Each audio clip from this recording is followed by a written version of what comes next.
Good. So again, here we are, the first Sunday of a new year, and the first Sunday of a new decade. Again, if you are one of those people that believes that the new decade starts in 2021, well, too bad. We're just going to pretend that it starts this year. Another year has passed, right? We're all going to get another year older in 2020. And of course, as I talk to the kids, with the new year comes a lot of New Year's resolutions.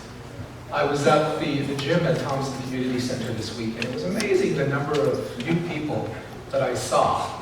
Or maybe they were people that I hadn't seen in about a year, right? Maybe they weren't fortunate enough to get Peloton bikes for Christmas. You know, the beginning of the new year has always been a time for renewal and recommitment and resolutions.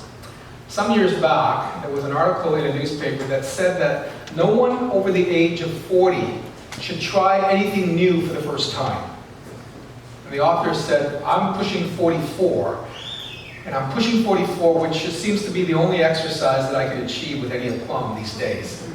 He wrote that he was probably suffering from a condition termed menopause, a condition where a man loses 1% of his testosterone every year he lives past the age of 30. Well, I'm 54. I wonder how much testosterone I have left in my system. Now, I don't believe for a moment that those of us who have gathered here this morning on this first Sunday of the new year, no matter what our physical age might be, that we're not the kind of people who have given up on learning something new, right? We're not the kind of people that have given up on growing. I don't care if you're past 40 or not. We are open to being where God wants us to be, who God wants us to become. You know, the very act of our worshiping together is an act which is rooted both in our memory, but also in our hope, right? Worship is an act rooted both in our memory, but also in our hope. Memory of what God has done for us. Think back to last year, think back to last decade, but also hope for what God will still do for all of God's creation and for us. So we gather this morning in these initial days of a new year, open to God's possibilities for us. So what do you think? What do you think God has in mind for you? What do you think God has in mind for you this year? What time is it for you? What time is it for you? The writer of Ecclesiastes understood many, many years ago that for everything there is a season and a time for every matter under heaven. What season is it for you? What time is it for you? Is it a time for planting? Is it a time for harvesting? Is it a time for building up? Is it a time for breaking down? Perhaps this is your time to throw away, or it's a time to gather together. Is this your time to keep silent, or is it the year that you speak out? There may be as many diverse answers to the question of what time it is it, as there are people here this morning. Typically when we talk about resolutions, about what kind of time this new year might be for us, I think that most of us think about doing something, right? Most of us think about doing something, getting something done, achieving something new, something worthwhile. When we pose the question of what time is it, especially at the beginning of the new year, most of us will respond by imagining, well, what can I do? What can I do? What will I do this year? But in spite of all that we have done and can still do, really, if you think about it, we are not essentially human doings. We are human beings, right? We are human beings. Makes me wonder whether sometimes we just need to slow things down a bit. Do we need to slow things down a bit? Stop thinking so much about what we need to do and be more open to who we are, so that God's healing might take place in us, so that we might become healthier and more whole as God's creations. Healing. And there's something you often don't hear as a New Year's resolution, right? What's your New Year's resolution? Well, I want to heal. It's not something that's on the top of everyone's list. It's a little unconventional, maybe a bit embarrassing. It's probably rooted in our cultural assumptions about healing. If we say we need to heal, then we're also admitting that somehow we're broken. And nobody wants to tell anybody else I'm broken, especially in a public way. But isn't it true? Isn't it true that most of us, all of us, right? All of us could use more healing in our lives. Isn't it true that all of us could use more healing in our lives? Isn't it true that all of us are in some way broken? That's part of our confession of sin every Sunday, isn't it? That we are in some way broken. So this morning, on this first Sunday of a new year, I want to invite us to be open to God's season of healing in our lives. Be open to God's season of healing in our lives. Isn't it a time to heal? And there's a lot to heal from, isn't it? Isn't there? You think about the last decade. The last decade started off very well. 2010, the Vancouver Winter Olympics. Remember those? Yeah. Some of you probably were very, very involved. Some of you probably still have the jackets or the pins. 26 medals Canada won, 14 gold, both records that still stand. It brought the country together. But it was also a decade when things became more polarized than ever before, right? Our politics became more and more divisive. Our conversations became more and more angry. The economic divide between the haves and the have-nots, especially between the 1% or the 0.1% and the rest of us, grew larger than it has ever been before. 2010s were the decade of the Me Too movement. The recognition that our world teeters on the cusp of environmental calamity, perhaps irreversibly so. There was a coarsening, I think, of the social dialogue over the past decade. A lot of it because of the rapid and seemingly uncontrollable growth of things like social media, online bullying, and the abuse of social media reached epidemic proportions, as did the opioid crisis. Right? And there's a growing sense in many parts of the world, including here in Canada, that ordinary citizens, people like you and I, regular people, that we just feel that we're no longer really represented by those who have power over us, who govern us. The system really doesn't work anymore. And sometimes that sense of frustration has led to regime change in other countries. Sometimes it has stirred young people to gather in movements that occupied Wall Street or Vancouver. I wasn't here in Vancouver back in 2011, I think, when Occupy Vancouver took place, but I was in Calgary, and I was downtown at City Hall and at the Olympic Plaza, where hundreds of young people pitched tents and camped out in an Occupy movement. And, when you talk to some of these young people, they were angry. There was a palpable anger in the people gathered there, a rising sense of helplessness against decisions that were made that they felt that they had no ability to impact or to influence. And sometimes that frustration and that anger wasn't only limited to those who were young, right? It also resulted in a backlash against the establishment in the election of populist leaders like Donald Trump and other politicians around the world who promised that they would do things differently, that they would drain the swamp, that they promoted their own nationalism, and they would fortify their borders against those outsiders, right? The new decade isn't really starting off on the best foot, is it? The US has just assassinated Iran's top general. And I'm sure that it will lead to a backlash that might lead to who knows what sort of conflict. We as Canadians managed to stay out of the last war in Iraq. If there is another one, will we be as fortunate this time? Wildfires burn out of control in Australia, in a country where the political leadership seems to refuse to take climate change seriously. Civil unrest continues to occur in places like Hong Kong, where we all worry about how will that end. And what about us personally? If we're like most Canadians, we might find that despite the recovery of the stock market after the crash in 2008, given the rise of the cost of everything these days, we might find ourselves financially at the end of the last decade pretty much where we started off at the beginning of it, right?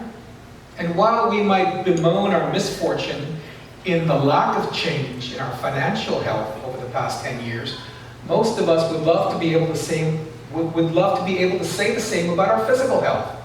We'd love to be able to say, my physical health for the last 10 years has remained exactly the same.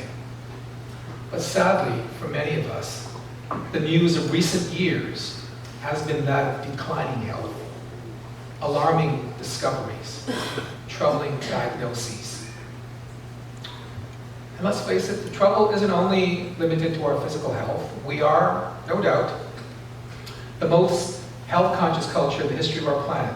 We spend hundreds of millions of dollars every year on products and services to address our physical issues. We join health clubs, we start diets, we have surgery for those really, really tough areas, but no amount of outward change is going to help us when our inward souls are battered, right?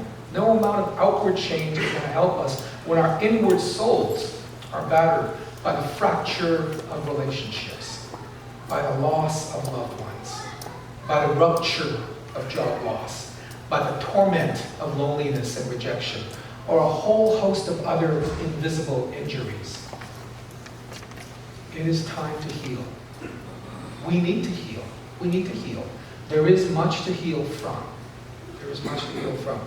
But it's hard to find healing, isn't it? It's hard to find healing. We don't really know sometimes how to begin. And sometimes people, they don't give us a chance to heal.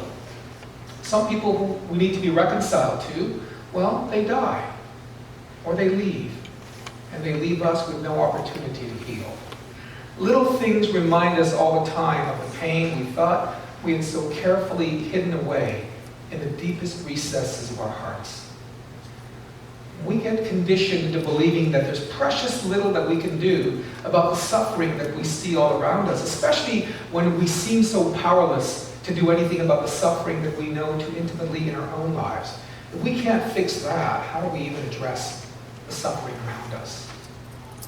And so what we can't resolve, we repress, and we don't heal.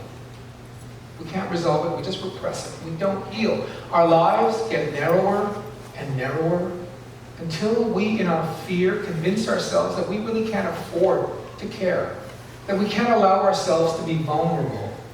And our daily lives become a bit of a mockery of the life that God has intended, devoid of compassion, of mercy, and of grace.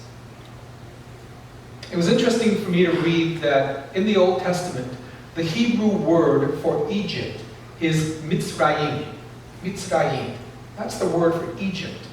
And it literally means narrow place. The word for Egypt literally means narrow place. When God took the Hebrew people out of Egypt, out of Mitzrayim, God, in effect, extricated his people from the narrow place, from those narrow places, from the places of constricted opportunities, tight control, and narrow-mindedness, where movement for God's people was severely limited. And each of us, I think, can find ourselves living in our own Mitzrayim, in our own narrow places. The external or physical narrow straits of financial or health constraints, or in that narrowness of our mind or of our heart, in which we find so little possibility of movement. But here's the good news. Here is the good news.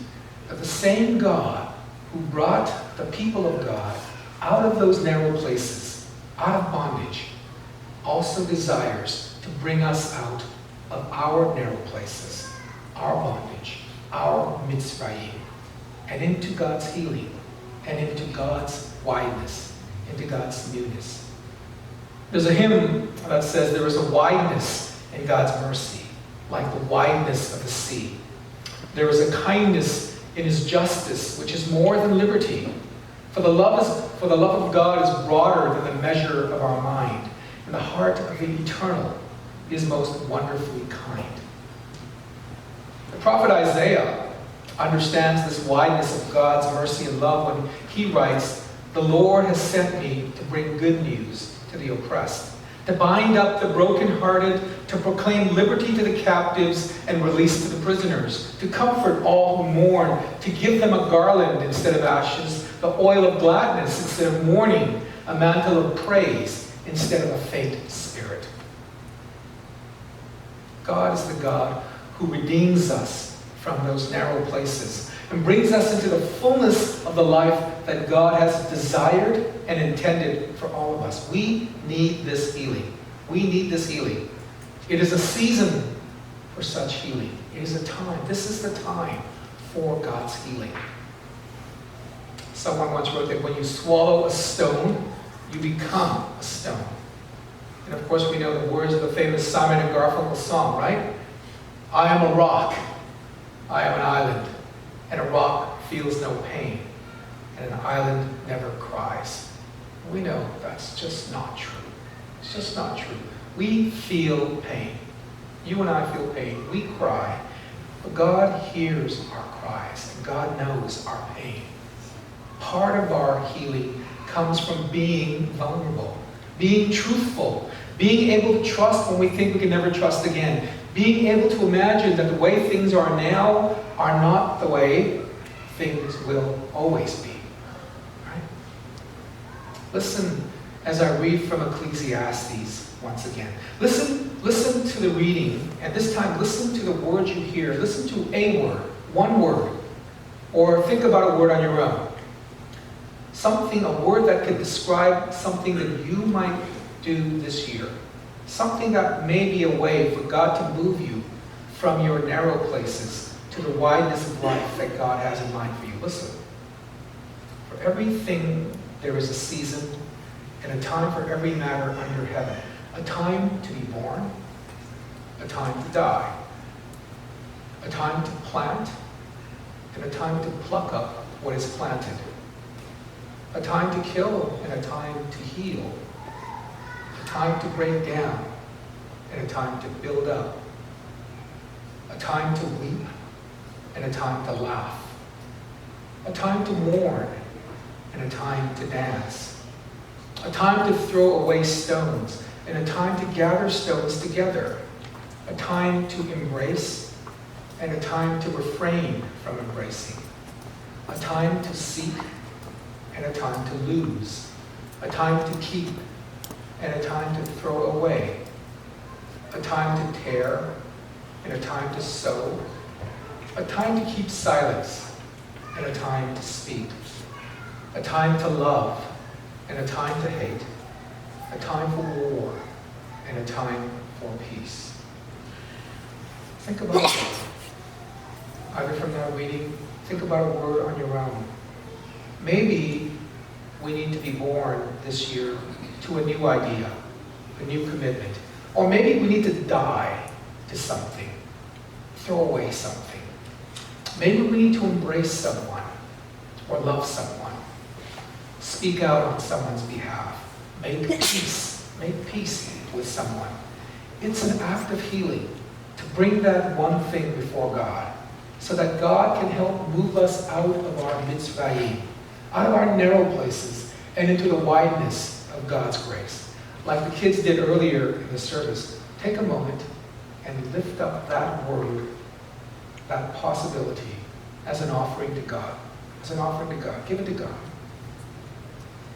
Our healing comes when we acknowledge that we need to be healed, that we want to be healed. Part of the thinking of our word is an admission to God that there's something that we need to be doing, right? One thing that we need to be doing with God's help that will bring God's healing in our lives. Healing starts with a desire to be healed. It means that we cannot hold on to our pain like a rock, like an island. We can't stay in our narrow places where we have to admit that it can become pretty comfortable. Right? It can become pretty comfortable. We get used to that constrictedness. And sometimes it's nice to be able to sort of wallow in our self-pity, being thought of as a martyr.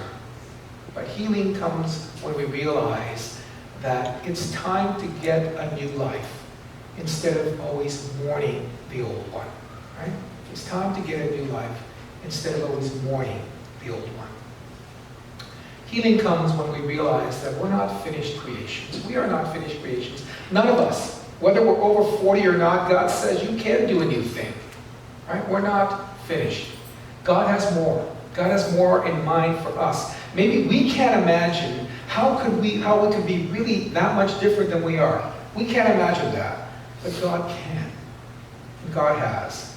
And God has hopes for us beyond our imagining.